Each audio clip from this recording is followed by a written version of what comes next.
It has never been more clear as we have multiple huge updates to go over today. And in what has been a very interesting day of free agency, one thing has never been more clear, and it is surrounding one key player. We're to write down the latest updates and discuss what it means going forward, as there's a lot of new reports.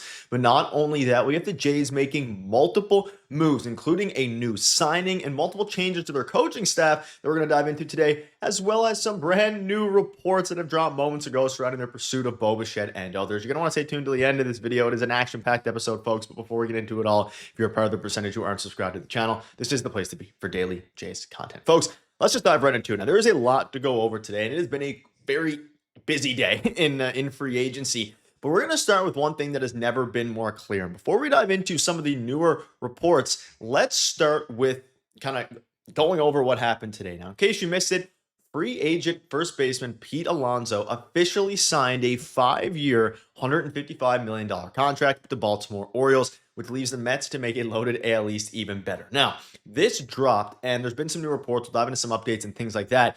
But it has never been more clear that the Jays need to add a bat, because you are now facing an Orioles team that has a ton of good hitters. You think about the Boston Red Sox, who are heavily involved in the market for Ketel Marte among the Jays as well.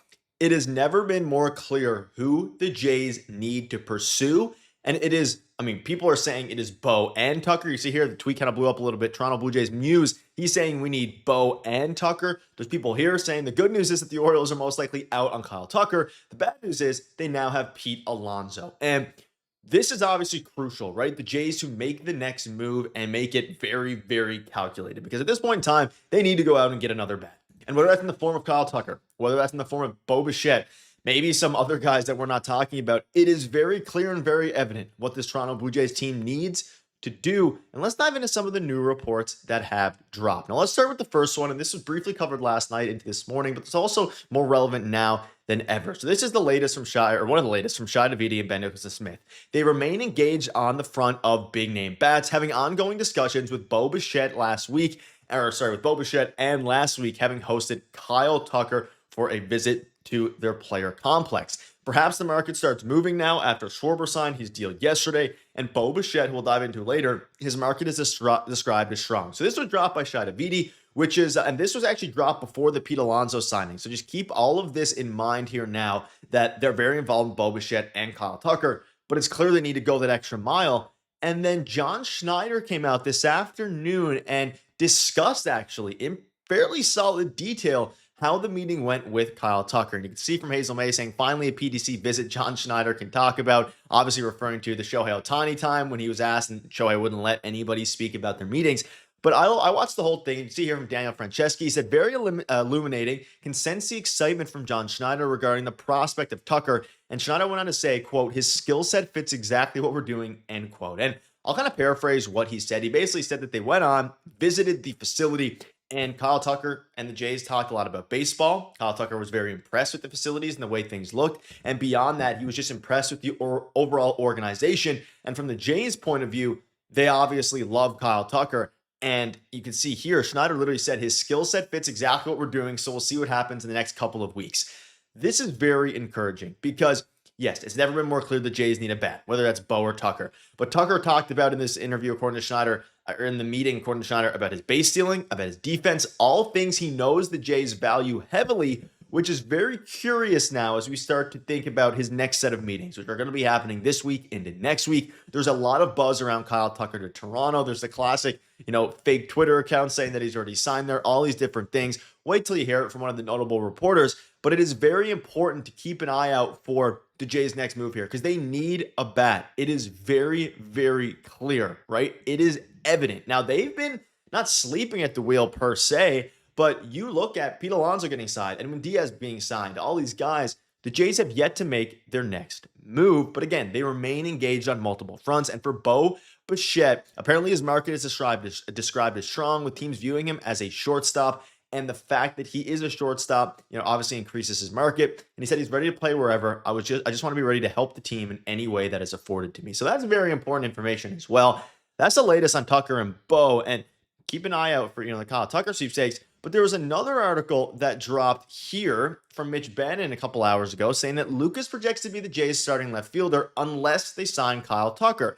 Straw and Loperfido are both beloved by their teammates. Bichette and Louis Verlin both said during the postseason that Straw was the most important player in the clubhouse. So keeping this in mind, this is of course from a report from Mitch Bannon saying that the Jays are active and that they do not expect to find a taker for the right-handed pitcher José Berríos, and that one way for the Jays to add a reliever, which if you've been keeping up with my videos, is probably their next move, right? It's their number one priority outside of the big guns of Kyle Tucker and Bo Bichette, who are both kind of harder markets to predict when they're actually going to be done at this point. But for these guys, you can go on to say here, one way is by trading one of their excess players for a reliever. Like I've been discussing now for really months on this channel, but weeks. It's probably going to be Joey Loperfido or Nathan Lucas, but it all depends on what happens with Kyle Tucker. They need one more bat. If you're Ross Atkins, you cannot see what happened with the Orioles and Pete Alonso and what the Red Sox are planning to do and what all these other teams, the Yankees, I mean, obviously, they're not going to get any better. They're not any better right now than they were last year, but they could get better.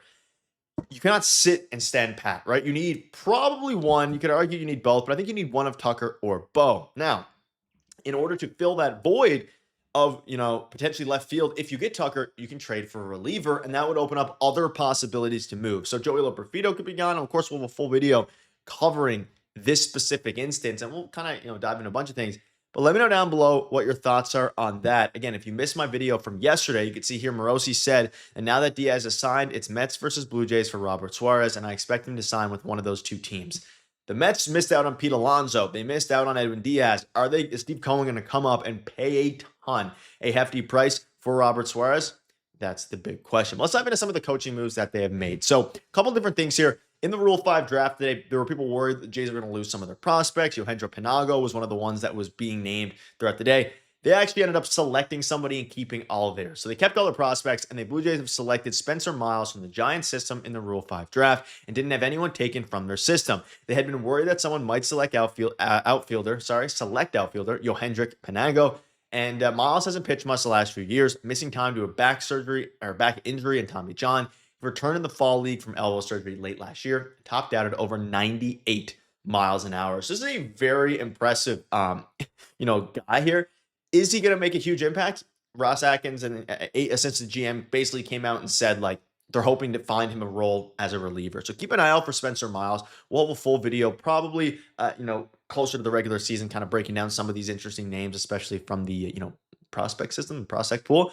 But they didn't have anyone taken from them, and they acquired a guy in Spencer Miles, which is pretty encouraging. Now, beyond that, we also had assistant GM Mike Murab kind of talk about what they're looking at, because today is the last day of winter meetings. So they spoke about what they're looking at heading into the next day. And he said they basically covered the most pressing thing, which is the rotation.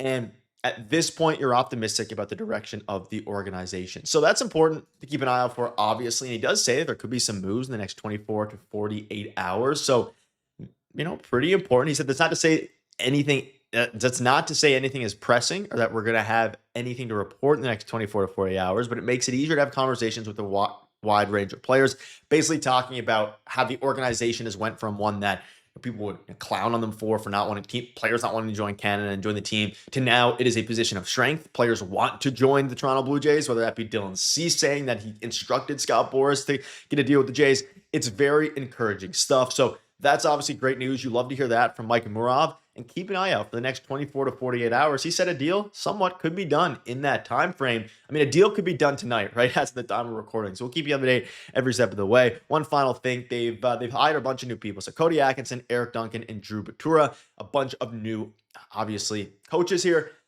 taken from various teams, the White Sox, the Texas Rangers, now, of course, someone else returning and being promoted, rather, from the Blue Jays organization and within. So shout out to each and every one of these guys. Of course, at this point in time, we're not going to know the big impact that these guys are going to have. We saw it with, following their big acquisition of Dave Popkins, who actually won Baseball America's, I think, Coach of the Year, Assistant Coach of the Year.